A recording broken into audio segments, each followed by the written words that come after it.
अस्सलाम वालेकुम स्टूडेंट्स। आज की इस वीडियो में मैं डिस्कस करूँगा डिज़ीज़ कंट्रोल के बारे में। दरअसल हमने एक टॉपिक शुरू किया था biology and services of Mankind कि किस तरह बायोलॉजी मैनकाइंड को सर्विसेज प्रोवाइड कर रही है। हमने 3 तरीके देखे थे। फर्स्ट वन था food production, second one environment protection, third one disease control. Food production और एनवायरनमेंट प्रोटेक्शन हमने प्रीवियस लेक्चर में डिस्कस कर लिया। आज के इस लेक्चर में हम डिस्कस करेंगे डिज़ीज़ कंट्रोल कि बायोलॉजी किस तरह डिज़ीज़ कंट्रोल करने में हेल्प आउट करती है। डिज़ीज़ को कंट्रोल करने के लिए क्या है, 3 तरीके अपनाए जाते हैं जनरली आमतौर पर। कौन से? Preventive measures, vaccination, drug treatment और जीन थेरेपी। सबसे पहले हैं प्रिवेंटिव मेजर्स। अच्छा, एक मुहावरा आम है कि एहतियात इलाज से बेहतर है। तो किसी भी डिज़ीज़ को कंट्रोल करने के लिए जो इफ़ेक्टिव स्ट्रेटजी हो सकती है वो प्रिवेंटिव मेजर्स ही हो सकते हैं। हम ऐसे स्टेप लें, हम ऐसे इकदाम उठाएं कि हमें बीमारी होने ही ना पाए। तो सबसे जो पहला दिफाई मेकनिज़म होगा वो कौन सा होगा? प्रिवेंटिव मेजर्स होगा। अब हम हिफाजती इकदाम तब उठा सकेंगे जब हमें ये पता हो कि ये फ़लाँ डिज़ीज़ फ़लाँ चीज़ की वजह से हो रही है, फ़लाँ चीज़ इस बीमारी का सबब है। तब हम अपना सकेंगे हिफाजती इकदाम कि हमें पता हो कि डिज़ीज़ किस मेकनिज़म के तहत एक ऑर्गेनिज़म से दूसरे ऑर्गेनिज़म में मुंतकिल हो रही है, यानी कि mode of transmission of disease का हमें पता होना चाहिए।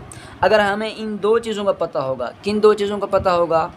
कॉजेटिव एजेंट का पता होगा कि बीमारी फ़लाँ वजह से हो रही है, या मोड ऑफ़ ट्रांसमिशन का पता होगा कि बीमारी इस मेकनिज़म के तहत क्या है, मुंतकिल हो रही है। इन 2 चीज़ों का अगर हमें पता चल गया तो हम क्या है, हिफाजती इकदाम अपना सकेंगे। अदरवाइज़ हम हिफाजती इकदाम उठा ही नहीं सकेंगे।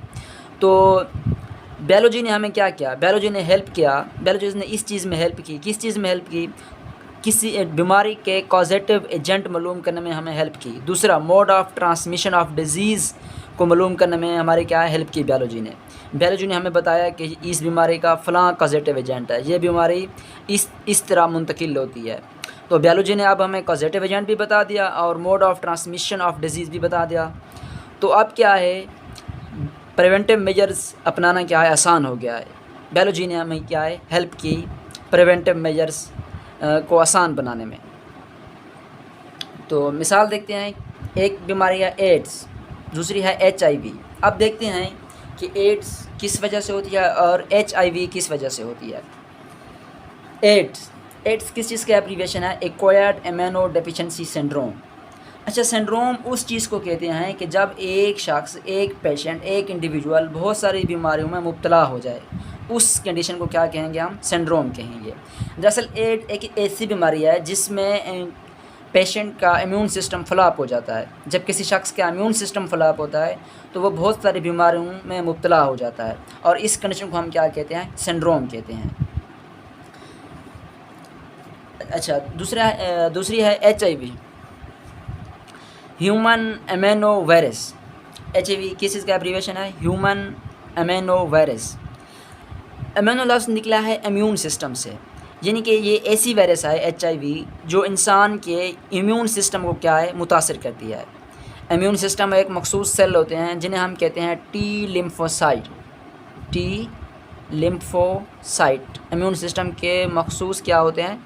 सेल होते हैं। उन सेल को हम क्या कहते हैं? T lymphocyte.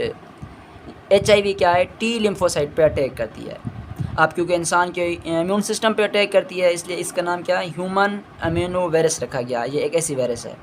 अच्छा, आप ये देखते हैं कि HIV किस तरह स्प्रेड होती है, किस तरह मुंतकिल होती है। Transfusion of blood from affected person. अगर एक शख्स जो डोनर है, अगर हम उस शख्स से क्या है ब्लड लें और वो किसी बीमारी में मुब्तला हो, HIV में मुब्तला हो, तो मुतासरा शख्स से ब्लड लेने की वजह से ये बीमारी क्या है, रेसिपिएंट में मुंतकिल हो जाएगी। एक तो ये वजह होगी ट्रांसफ्यूजन ऑफ ब्लड।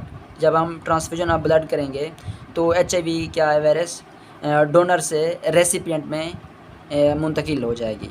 अगर डोनर क्या बीमारी से HIV से इफ़ेक्टिव हुआ तो, अगर उसमें यह डिज़ीज़ हुई तो। दूसरा, use of contaminated syringe.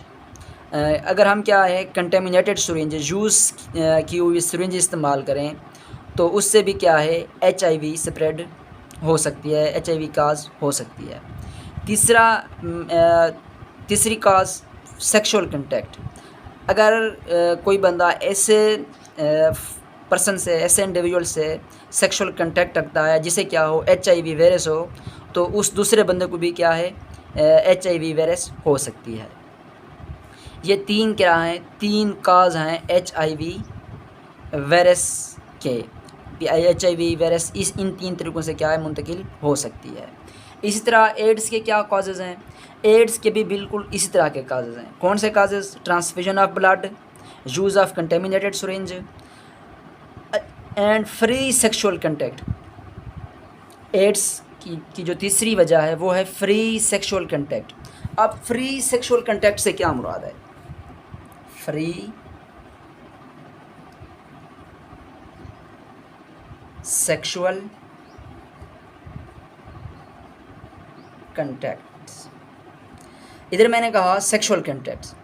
Sexual contact से मुराद है कि अगर कोई शख्स किसी ऐसे शख्स से सेक्स करता है जिसको क्या है HIV है, तब उसे HIV क्या है उसमें दूसरे शख्स में मुंतकिल हो सकती है। जबकि एड्स के केस में ऐसा नहीं है।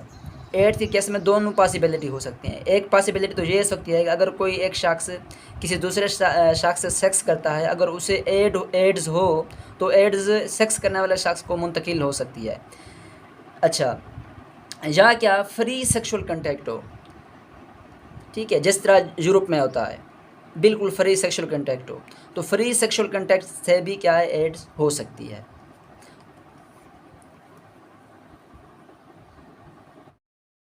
अच्छा, अब बायोलॉजी ने हमें इन दोनों डिजीज़ के कॉजेटिव एजेंट तो बता दिए, मोड ऑफ ट्रांसमिशन तो बता दी कि ये दोनों बीमारी किस तरह ट्रांसमिट होती हैं एक शख्स से दूसरे शख्स में। अब प्रिवेंटिव मेजर्स कौन से हो सकते हैं? साफ ज़ाहिर है, अब जब बायोलॉजी ने कॉजेज़ बता दिए कि इन कॉज की वजह से एड्स और HIV काज होती है, तो हम जो काजेज़ हैं उनसे बच के हम क्या है उस बीमारी से बच सकते हैं। तो बचाव या प्रिवेंटिव कौन कौन से हो सकते हैं? यही हो सकते हैं जो इनके काजेज़ हैं। कौन से? कि ऐसे शख्स से ब्लड नहीं लेना चाहिए जो क्या हो HIV से इफ़ेक्टेड हो या एड्स से क्या हो इफ़ेक्टेड हो। दूसरा, कंटेमिनेटेड सिरिंज या कंटेमिनेटेड सर्जिकल इंस्ट्रूमेंट यूज़ नहीं करने चाहिए। तीसरा, फ्री सेक्सुअल कंटेक्ट से क्या है अवॉइड करना चाहिए। ये क्या हैं, तीन प्रिवेंटिव मेजर्स हैं दोनों केसेस में, HIV में भी और एड्स में भी।